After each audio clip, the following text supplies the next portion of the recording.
Can I ask a dumb one? Okay, so I've got a question from Nikki.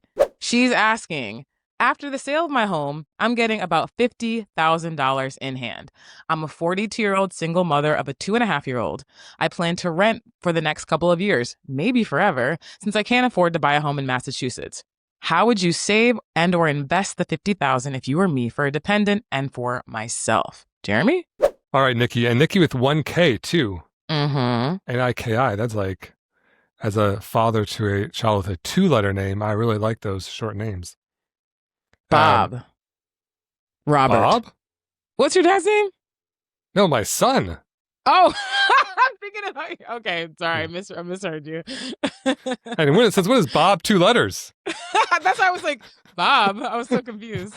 My 2-letter son's name. You're like, you mean your dad, Robert? I was like, a double letter? I was really trying to make Bob work. I was like, Bob, Robert, I'm so lost. You're like, okay. There are only 2 total letters, B and O. Just one of them appears twice. Honestly, it's You a made it riddle. work. Okay. No. My child's name is Ty, T-Y. That's right. Short for Tylenol. But now with all the Tylenol in the news, it might have been a mistake. Oh my God. Just kidding. It's not short for Tylenol. Gotcha.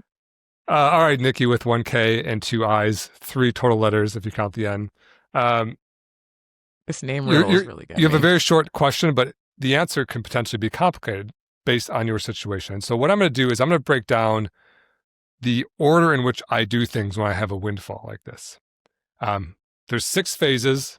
Phase number 1 is max out your 401k up to your match. I don't know if you have a 401k, but if you work for a company that offers a 401k with a match, when you have money, or when you're making money, or when you're deciding what to do with money, that's priority number 1, because it's basically instantly doubling your money.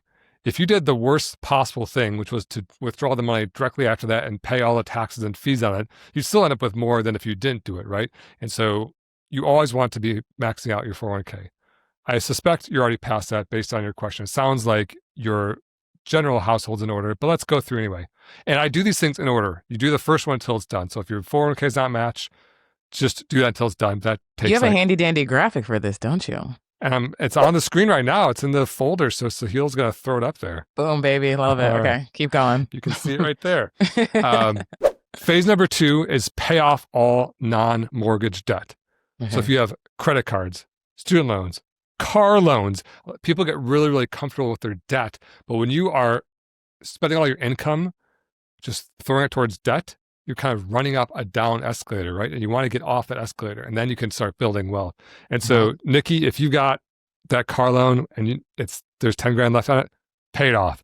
If you have 8 grand in credit card bills you've been keeping around because it keeps you company on cold nights, pay it off. Get rid of it, right? So I don't know what your debt situation is, but and now you have no mortgage debt either because you just said you sold your house, right? So pay it off.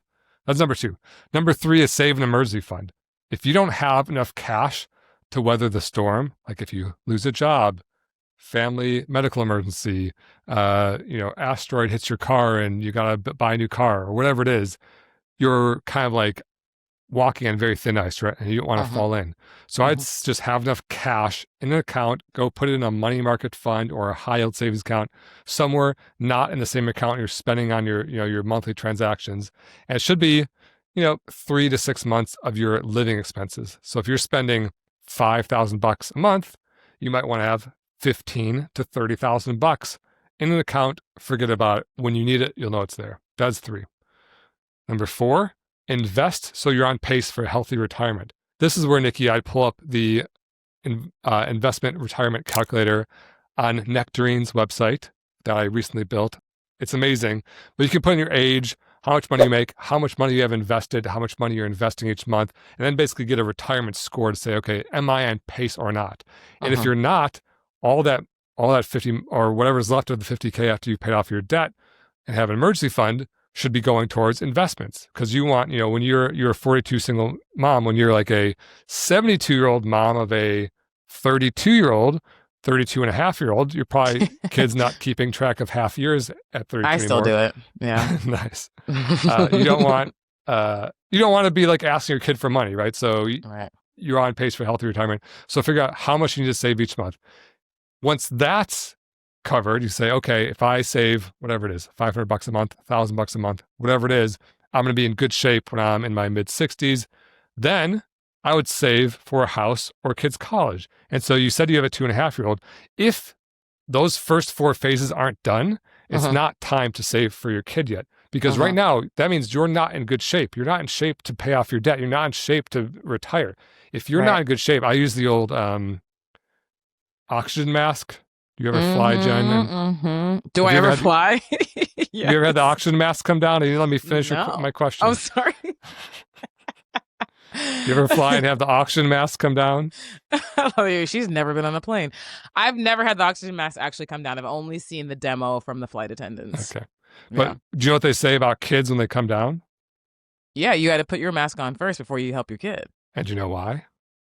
Because you don't want to pass out before you can save the child. Exactly, because if you pass out, you're both dead. And so it's not because you're being greedy and not, if your kid passes out and you're breathing, you'll save your kid's life. Right. Being short of oxygen for 30 seconds or something, while not fun, probably won't kill you. But if you pass out in those 30 seconds, then you both die, right? Unless you have an amazing 5-year-old who's like, I'm going to save mom.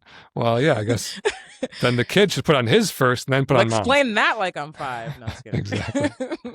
But the point is, same with, so sometimes I hear from like very, very warm-hearted, good-intentioned, broke people who say, I'm swimming in debt. I'm not on pace for retirement.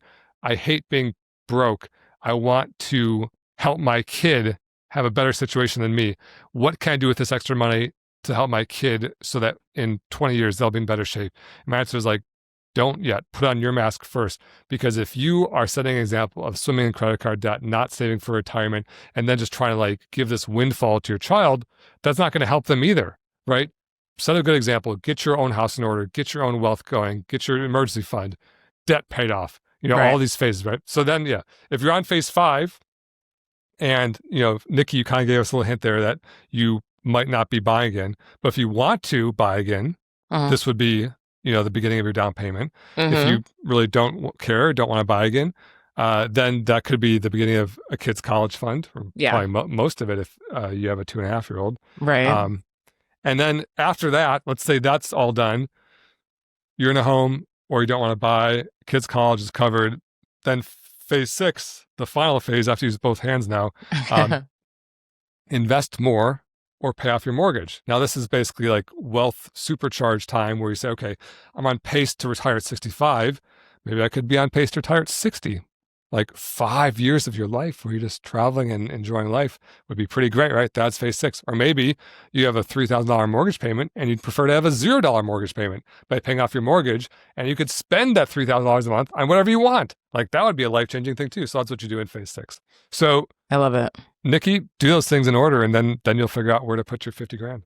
Yes, I love it. And in antithesis to the Taco Bell analogy from earlier, it does matter. The order, it does matter. I think that's like a big question that people have. This would be like putting cheese on a plate and then meat and then the tortilla. It's like, what are we doing here? You got some upside down nachos. That's what I'm saying. Like you can't do that. And I think it's a question a lot of people have. A lot of people are confused about. They think they're doing well for themselves, or like you said, for their kids, but in reality, if they had switched the order or just had done a little bit more research, they would have been better off. Because eventually, if you're in massive debt, your kids are just going to be taking care of you, and like you don't necessarily want that either. So, love this. Hopefully, this helps Nikki.